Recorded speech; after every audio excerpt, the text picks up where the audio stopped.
The episode starts with a flashback of Takeshi's life in his childhood. He used to live with his little sister Ryleen, his mother, and his abusive father. The siblings were used to watching their dad beat their mother for trivial things. Times were hard, but they always had each other's back. One night, the thing they feared the most happened. Their mother died at the hands of their father, and he threw her away to get rid of her.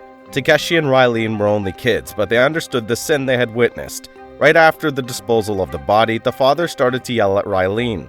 Takeshi, who has just watched her mother suffer, didn't want the same to happen to his sister, so he did the first thing he could think of to protect her. He shot his father dead. In the following scene, he is being virtually interrogated by the commanding officer of CTAC named Jiger. He sees an immovable spirit in the kid which might be useful in their team. On Earth, the soldiers who are specifically trained to handle territories and crime bosses are called protectorates. Jiger wants Takeshi to start training as one, but Takeshi isn't interested. The only thing he wants is his sister's safety and happiness. Jiger promises to send her to safety, but on the condition that Takeshi will never try to meet her. The helpless brother agrees and never meets Ryleen again. The following decades of his life are dedicated to training and killing. He hides his sorrow from everyone, but he is constantly thinking of his sister. Then one day, he is handed the most important mission of his life. A Japanese mafia leader is coming to the US for a meeting. He is one of the most influential men in the crime world, which is why the CTAC wants him dead. On the day of the mission, Takeshi and his fellow soldiers break into the leader's hideout.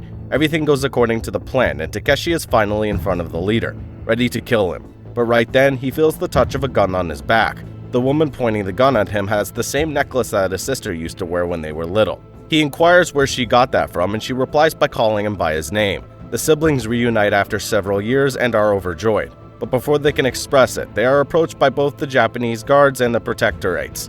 Without saying anything, both of them shoot their side dead. Now that they are together, it is them versus the world. However, they are on the bad side of both the government and the criminals and have nowhere to go without being recognized.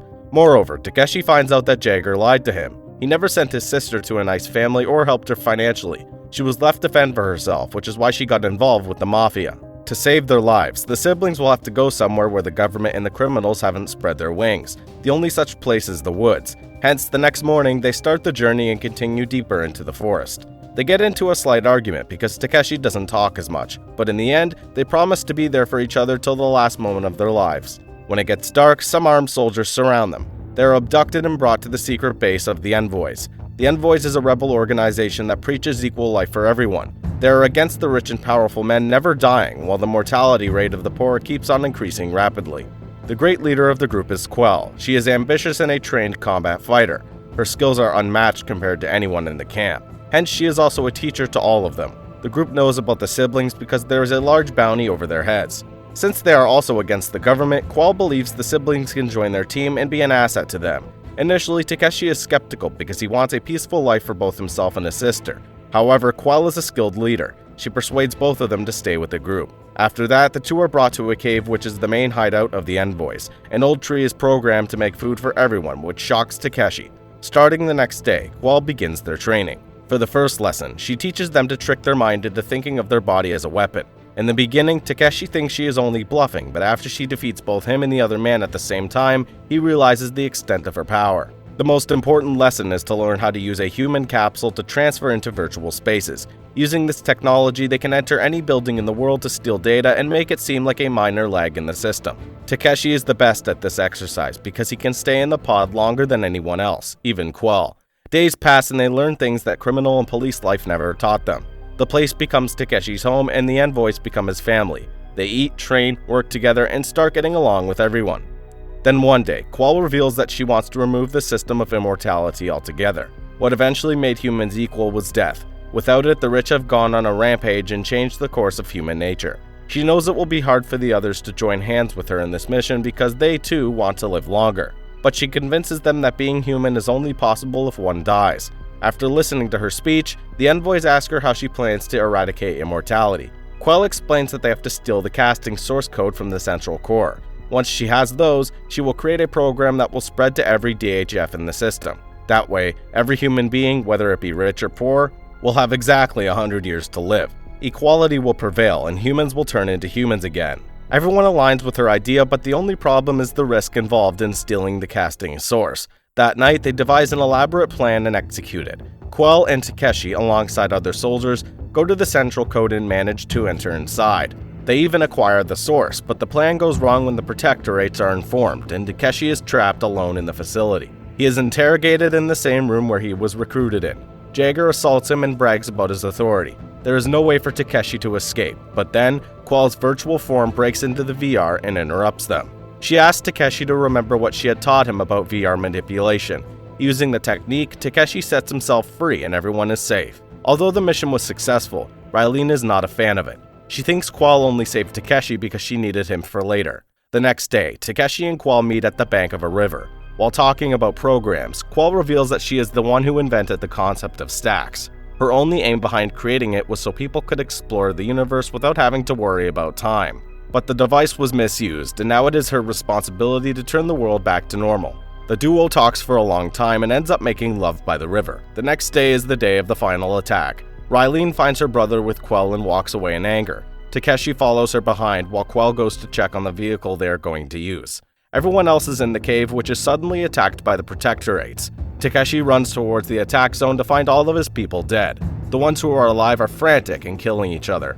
It turns out the enemies used a chemical to make them paranoid and kill anyone who survived the explosion. Soon, the protectorates land and start killing the last ones. Takeshi fights back and is able to make connections with Quell and Ryleen. The women are safe, but heartbroken by everyone else's death. They have to reluctantly leave Takeshi back and get into the aircraft. Takeshi looks at them fly, thankful that at least 2 of them survived. But just then, the craft explodes and everything ends for him. The scene cuts to the present. After 250 years of being apart, the brother and sister have finally reunited. Ryleen reveals that she miraculously survived the explosion, but doesn't remember what happened to Quell. She also assures him that she has brought Kristen back to a safe location. Something about the conversation doesn't feel right to Takeshi. He sees fireflies flying around, and Quell's voice in his head constantly asks him to question everything. He follows the voice and goes to another room in the house. There, he finds a clone of Hemingway, the little girl who he met long ago, and one of Bancroft's employees. All 3 of these people were Ryleen, and she has been keeping an eye on him ever since he was revived. Upon being called out, Ryleen doesn't deny the claims. Another flashback shows that after boarding the aircraft, Ryleen attacked Quell and deliberately blew it up. She already had a backup clone, which is how she survived. She was also the one who tipped off the police about Envoys and got them killed. She says she did everything for Takeshi because Quell was supposedly about to get them all killed, and it is not the kind of life she envisioned for her brother. For the past 2 centuries, Ryleen has been trying to bring Takeshi back. She finally did it by manipulating Bancroft into thinking that he needs Takeshi's help.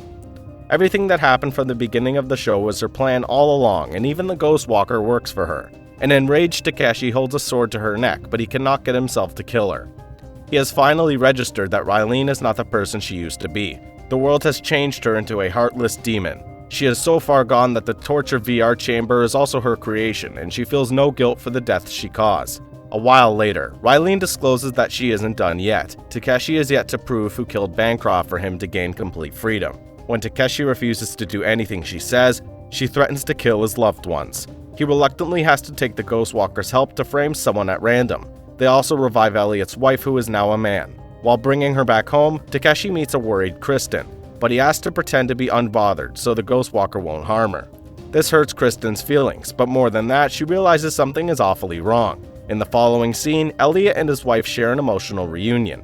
They also meet their daughter in the virtual world. Then Takeshi finally shows them the stack of the dead Envoys, which might still have a chance to be brought back to life. While the couple works on it, Takeshi goes to Bancroft to end the case once and for all. He gathers everyone who is close to Bancroft and elaborates on everything he has found out about the case. At last, he blames Bancroft's secretary for killing him. He makes up a story about the secretary always being jealous of the woman he brings into the house. Hence, on the night of the death, she turned into a blonde woman that is typically Bancroft's type. She seduced him and killed him right before his consciousness could be transferred. Moreover, she was the only person who knew about Bancroft's whereabouts and his stack policy.